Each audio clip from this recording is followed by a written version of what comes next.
केंद्रीय गृह मंत्री अमित शाह ने लद्दाख के लेह में भारत की सांस्कृतिक विरासत और शांति के संदेश पर जोर दिया। उन्होंने कहा कि जब दलाई लामा यहां आते हैं तो वे इस भूमि को केवल भौगोलिक क्षेत्र नहीं बल्कि बौद्ध संस्कृति और करुणा की जीवंत प्रयोगशाला बताते हैं।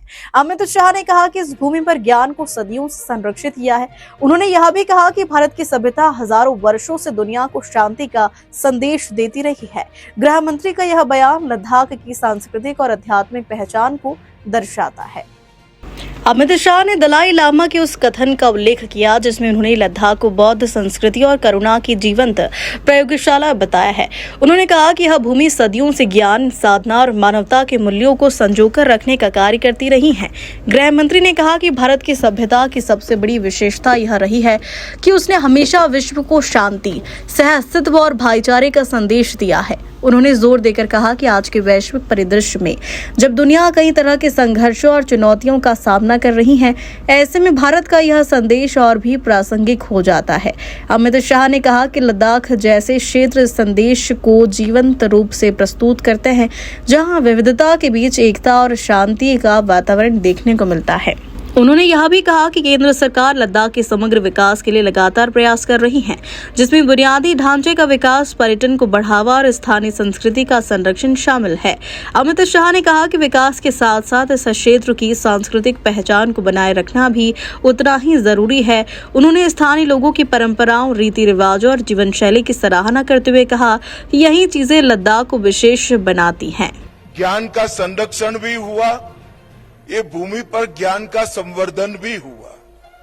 जब भी बौद्ध धर्म पर संकट आए, इस भूमि ने बुद्ध के उपदेश को संरक्षित करने का काम किया और जब शांति काल आया, उसको संवर्धित किए हुए, संरक्षित किए हुए ज्ञान को आगे बढ़ाने का भी काम किया। यही रास्ता था जो भारत में दिए गए तथागत के उपदेश को चीन और कई सारे देशों में पहुंचाने का माध्यम बना।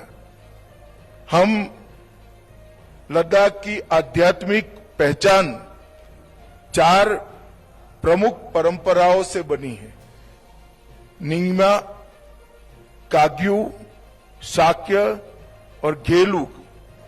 इसका मतलब है जो है वो उसको ऐसा ही देखे। वास्तव दर्शन एक प्रकार से जीवन का बहुत बड़ा ज्ञान है। दूसरा, गुरु की कृपा और निरंतर आत्मचिंतन, ध्यान ही मुक्ति का द्वार है।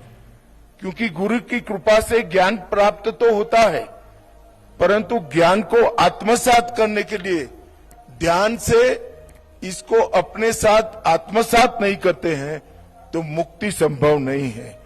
और ज्ञान साधना के बिना अधूरा है और साधना ज्ञान के बिना अंधी होती है।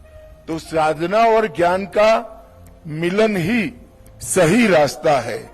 और सबसे अंत में ये सब होने के बाद नैतिक अनुशासन नहीं है तो कभी प्रज्ञावान जीवन बन ही नहीं सकता है। प्रज्ञावान जीवन का मूल आधार नैतिक अनुशासन ही होता है। और लद्दाख की भूमि से निकला हुआ संदेश आज विश्व के कई मुमुक्षु के लिए जीवन को आगे ले जाने का कारण बना है। लद्दाख में इन पवित्र अवशेषों की उपस्थिति हमें याद दिलाती है कि भारत की सभ्यता हजारों वर्षों से शांति और सह-अस्तित्व का संदेश देती आई है। लद्दाख और कारगिल जैसे डाइवर्स प्रदेश के अंदर ये संदेश और भी प्रासंगिक हो जाता है।